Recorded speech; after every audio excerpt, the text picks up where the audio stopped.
Lord, bigyan mo ako ng kapayapaan sa aking araw-araw. Panginoon, maraming salamat sa bagong araw na ito. Alam po namin na andyan ka palagi at binibigyan mo kami ng guidance para mas maharap namin ng maayos ang araw na ito. Alam namin na hinding-hindi mo kami iiwan.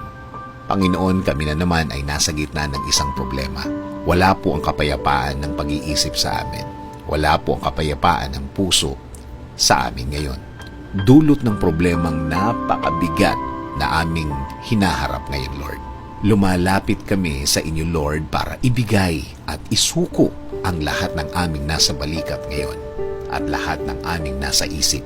Ang lahat ng aming nasa harap ngayon na nagpapasikip ng aming puso at dahilan bakit nasisira ang aming araw.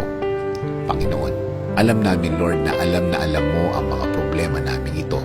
Alam namin na andyan ka mula noong nag-umpisa ang aming mga problema. At alam namin na nakikita mo ang lahat ng ito.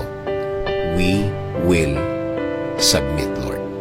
Alam namin na tinutulungan mo na kami. Kahit ang mga bagay na hindi namin nakikita, alam namin na ang mga problemang yun ay inaayos mo na. Na binibigyan mo na ito ng solusyon.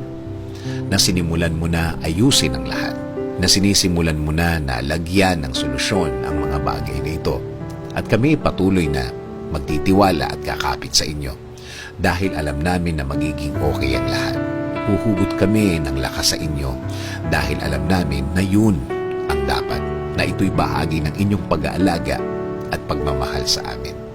Dahil alam namin na mahal mo kami at kahit kailan, hindi namin kailangan mag-alala.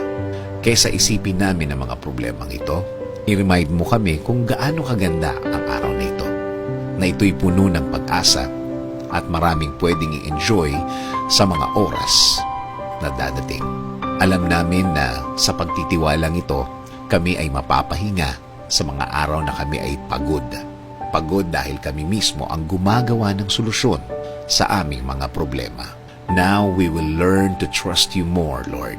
We will trust your goodness and kindness. We will also trust your timing, Lord. Titiwala kami sa inyong panahon. Dahil kayo po, Lord, ang mas nakakaalam. Kayo po ang mas nakakakilala sa amin kesa aming mga sarili. Panginoon, patuloy niyo kaming bigyan ng lakas, bigyan ng pag-asa, bigyan ng liwanag ang aming mga problemadong araw-araw. Lord, tinatanggap ko po kayo sa aking buhay. Patuloy niyo pong pangunahan ang aking buhay at alam ko po na sa masaya at tahimik ito mapupunta at magiging iba ang aking tingin sa aking kalagayan kapag kayo ang kasama ko. In Jesus' name we pray. Amen. Sabi nga sa Psalm 118:24, "This is the day the Lord has made. We will rejoice and be glad in it."